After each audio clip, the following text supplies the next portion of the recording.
We are not professing to tell you the complete story of these activities.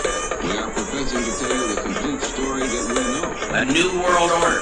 These records... Yemeni forces have killed 80 Saudi-led troops, including 42 Blackwater mercenaries, in a ballistic missile attack in western Bab el-Mandeb. The surface-to-surface missile also destroyed 2 Patriot missile systems, 3 Apache helicopters, 50 military vehicles, all belonging to Blackwater Worldwide Security Services.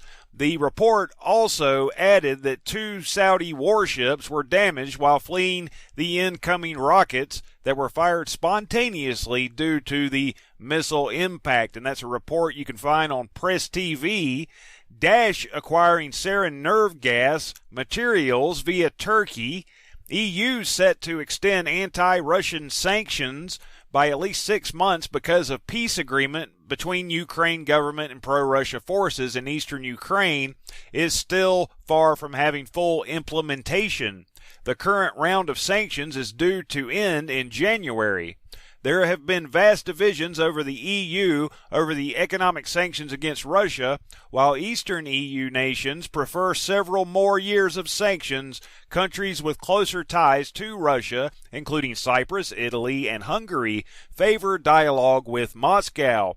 The fighting between the Ukraine government troops and the pro-Russian forces in the eastern regions of Donetsk and Luhansk has left over 9,000 people dead since April 2014. However, tensions have drastically decreased since the signing of the Minsk deal.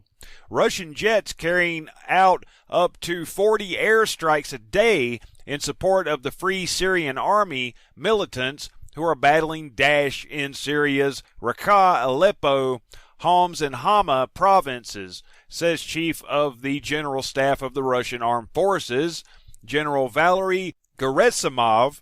On Monday, Gerasimov said that his country's task force in Syria also supplies the FSA with weapons, munitions, and other material supplies. Russia is promoting the Syrian government, troop, and opposition groups joining efforts to defeat terrorists, he explained. The Russian task force only targets terrorist infrastructure, has not so far received support from the countries that Moscow deems as its partners, he said, adding, on the contrary, we recorded a stab in the back with a Turkish Air Force F-16 fighter violating Syrian airspace and downing our Su-24.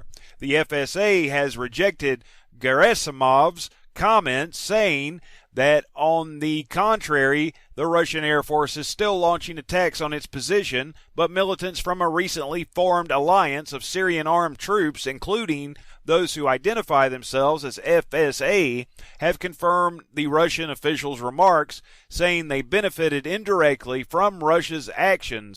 An FSA commander, General Hassam Awak, announced that they are prepared to share precise intelligence on Takfiri positions with Russia.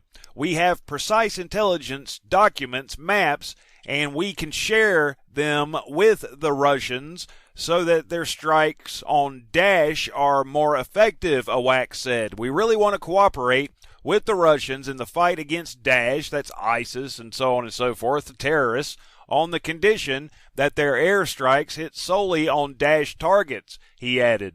Moscow launched its air raids against Daesh and other terrorist groups in Syria on September 30th upon a request from the Syrian government. U.S. Navy commander warns of arms race in South China Sea. A top U.S. military commander says an arms race might happen in the disputes in the South China Sea amid Washington siding with China's rivals in the disagreement.